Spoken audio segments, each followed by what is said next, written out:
Hello student, I am Shashi Bala from government polytechnic Badaun और आज हम यहाँ पर हीट ट्रांसफर सब्जेक्ट से रिलेटेड एमसीक्यू बेस्ड क्वेश्चन को समझने वाले हैं।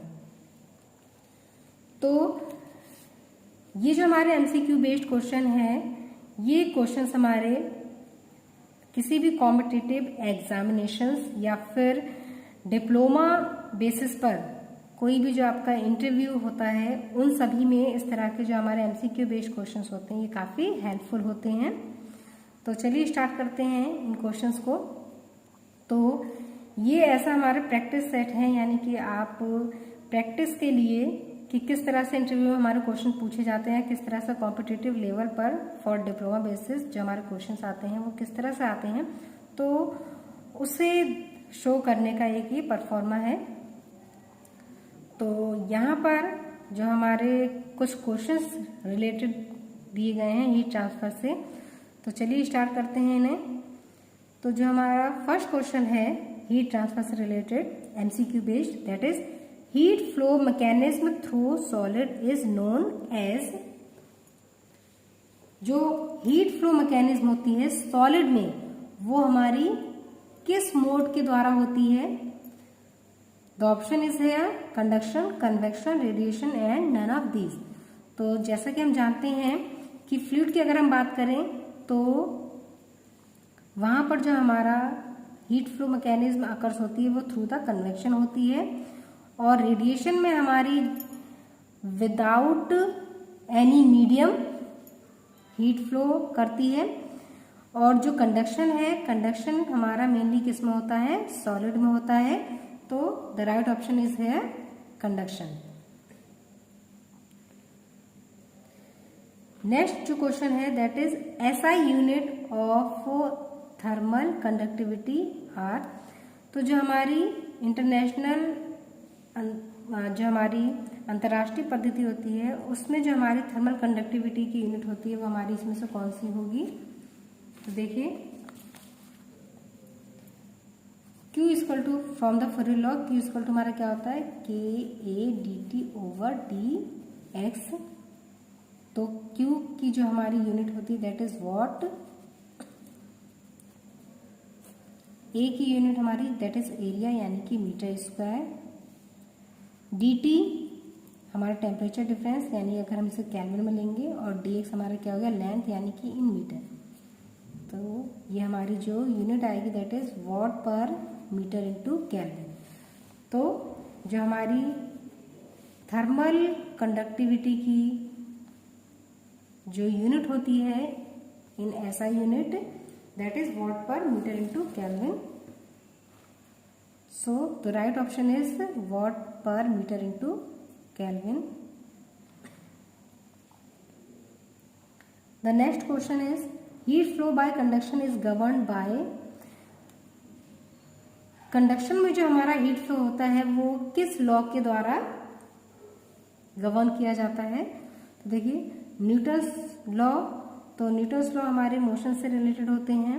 नेक्स्ट हमारा किरचॉफ लॉ, इसके बाद हमारा फॉरियर लॉ, इसके बाद है हमारा न्यूटन्स कूलिंग लॉ। तो न्यूटन्स कूलिंग लॉ हमारा कन्वेक्शन के लिए यूज किया जाता है। ये हमारे न्यूटन्स लॉ ऑफ मोशन यानी कि ये हमारे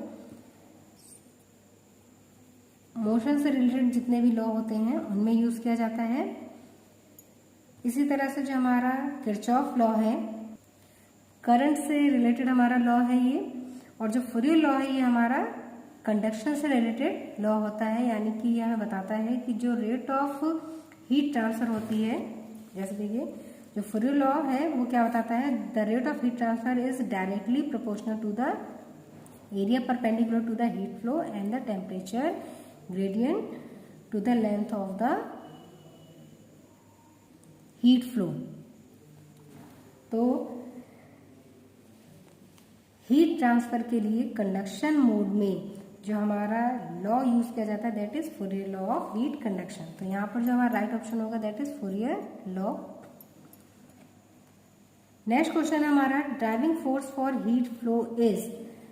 हीट फ्लो के लिए हमारा ड्राइविंग फोर्स क्या होता है?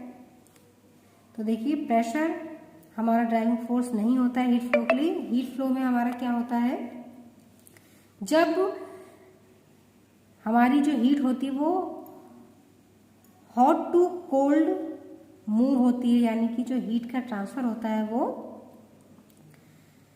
हाई हीट से लो हीट मीडियम तक होता है। तो उस कंडीशन में जो हमारा डिफरेंस होता है वो वहाँ पर क्या होता है, टेम्परेचर का डिफरेंस, यानी कि जब हमारा टेम्परेचर हॉट बॉडी से कोल्ड बॉडी तक हीट का ट्रांसफर होता है तो वहाँ पर हॉट बॉडी का टेम्परेचर ज़्यादा होता है और कोल्ड बॉडी का टेम्परेचर लो होता है, जिसकी वजह से वहाँ पर एक डिफरेंस क्रिएट होता है, टेम्परेचर का डिफरेंस क्रिएट होता है, जिससे हमारा हीट का ट्रांसफर होना स्टार्ट हो जाता है। तो यहाँ पर जो राइट ऑप्शन होगा दैट इज टेम्परेचर डिफरेंस। तो हीट फ्लो के लिए जो हमारा ड्राइविंग फोर्स होता है वो क्या होता है, temperature difference. Next question is thermal conductance is the reciprocal of, जो हमारा थर्मल कंडक्टेंस होता है वो हमारा किसका रेसिप्रोकल होगा। तो जैसा कि आप जानते हैं जो थर्मल कंडक्टेंस है, यानी कि अगर किसी का थर्मल कंडक्टेंस हाई होगा, किसी मटेरियल का अगर थर्मल कंडक्टेंस हाई है मीन वहां पर हीट आपकी ज्यादा से ज्यादा कंडक्ट हो रही है, और अगर आपकी हीट ज्यादा से ज्यादा कंडक्ट होगी मीन वहां पर रेजिस्टेंस क्या होगा, कम होगा। तो जो थर्मल कंडक्टेंस है वो हमारा किसका रेसिप्रोकल होता है, थर्मल रेजिस्टेंस का रेसिप्रोकल होता है। इसके अलावा जो अदर ऑप्शन है देखिए थर्मल डिफ्यूजिविटी, तो थर्मल डिफ्यूजिविटी हमारी थर्मल कंडक्टेंस के लिए हेल्प करती है। थर्मल कंडक्टिविटी हमारी क्या होती है कि कितनी ज़्यादा हीट आपकी कंडक्ट हो रही है किसी मटेरियल में, इसे बताता है। और थर्मल कैपेसिटेंस यानी कि कितनी हीट आपके सबस्टेंट में या मटेरियल में स्टोर है, तो ये उसकी कैपेसिटी को डिफाइन करता है। जबकि रेजिस्टेंस क्या करता है कि हीट ट्रांसफर में जो हमारा अवरोध उत्पन्न होता है वो हमारा रेजिस्टेंस शो करता है। तो थर्मल कंडक्टेंस हमारा ज़्यादा कब होगा, जब हमारा थर्मल रेजिस्टेंस कम होगा। तो it is a reciprocal of thermal resistance. Next question is here material having very low thermal conductivity values are called. तो वो मटेरियल जिसकी थर्मल कंडक्टिविटी बहुत लो होती है उन्हें हम क्या कहते हैं, तो कंडक्टर्स हमारे क्या होते हैं जिनकी थर्मल कंडक्टिविटी कैसी होगी, हाई, तभी वो क्या कहलाते हैं हमारे कंडक्टर्स। और अलॉय की थर्मल कंडक्टिविटी कंडक्टर्स की तुलना में थोड़ी कम होती है। और जो इंसुलेटर्स होते हैं, इंसुलेटर्स हमारे रेजिस्टेंस का वर्क करते हैं, यानी कि इनकी जो थर्मल कंडक्टिविटी हीट फ्लो को क्या करते हैं कम से कम करने की कोशिश करते हैं। तो जो इंसुलेटर्स होते हैं हमारे वो क्या कहलाएंगे आपके लो थर्मल कंडक्टिविटी वाले मटेरियल्स। तो इंसुलेटर्स की थर्मल कंडक्टिविटी कैसी होती है, लो होती है।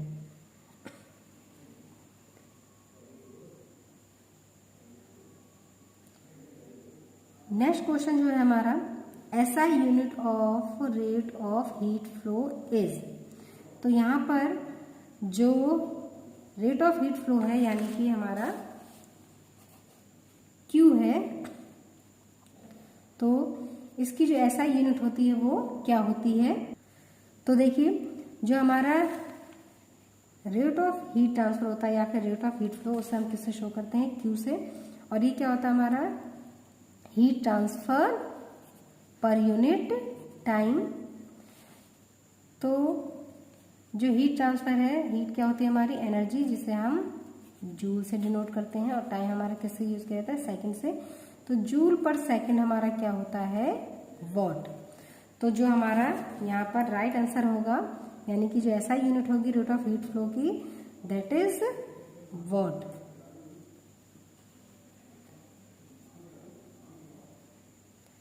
नेक्स्ट क्वेश्चन हमारा formula of thermal conductivity is,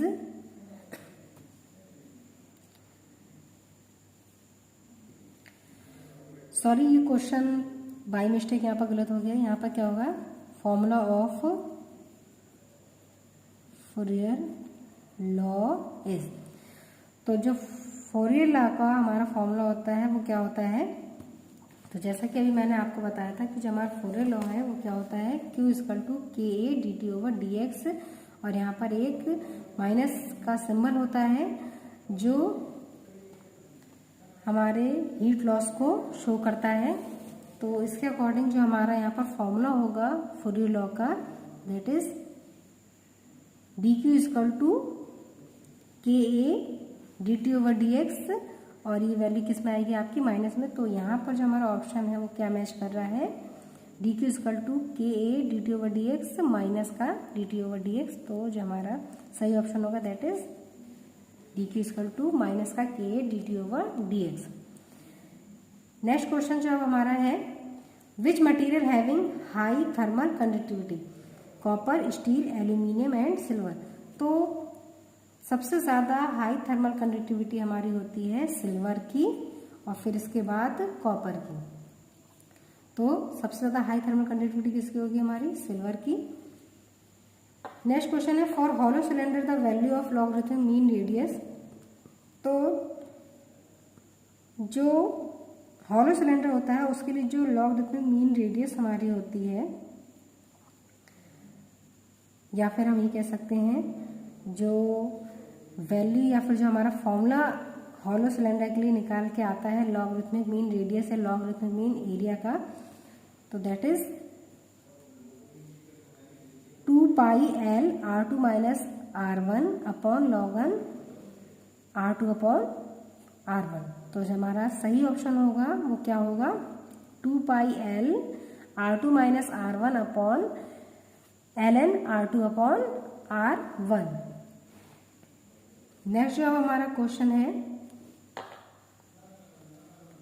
for plane wall the heat transfer rate is defined as.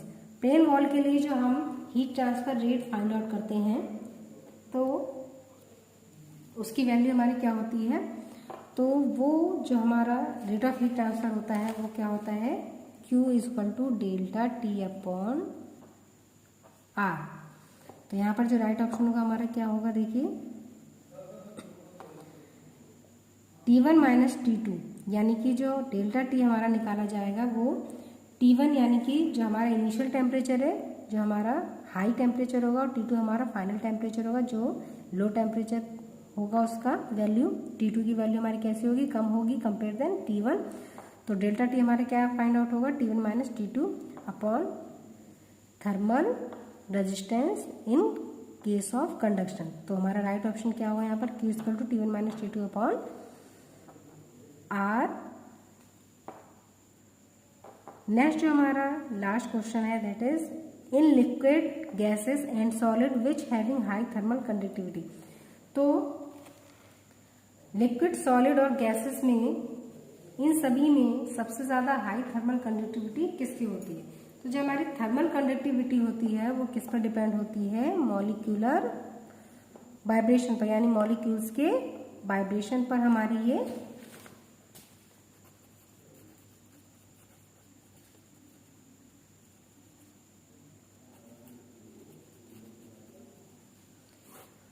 तो मॉलिक्यूलर वाइब्रेशन पर हमारी थर्मल कंडक्टिविटी की वैल्यू डिपेंड करती है, प्लस हमारे फ्री इलेक्ट्रॉन्स के मूवमेंट पे भी थर्मल कंडक्टिविटी की वैल्यू डिपेंड करती है।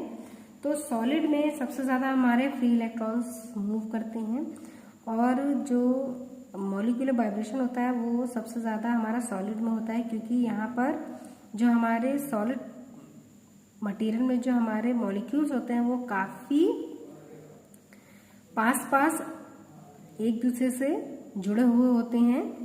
तो इस वजह से लिक्विड में जो होते हैं मॉलिक्यूल सॉलिड के अपेक्षा थोड़ी दूर दूर होते हैं, और गैसेस में और भी ज़्यादा दूर होते हैं। तो इस वजह से जो हमारी थर्मल कंडक्टिविटी है वो सॉलिड मटेरियल में सबसे ज़्यादा होती है।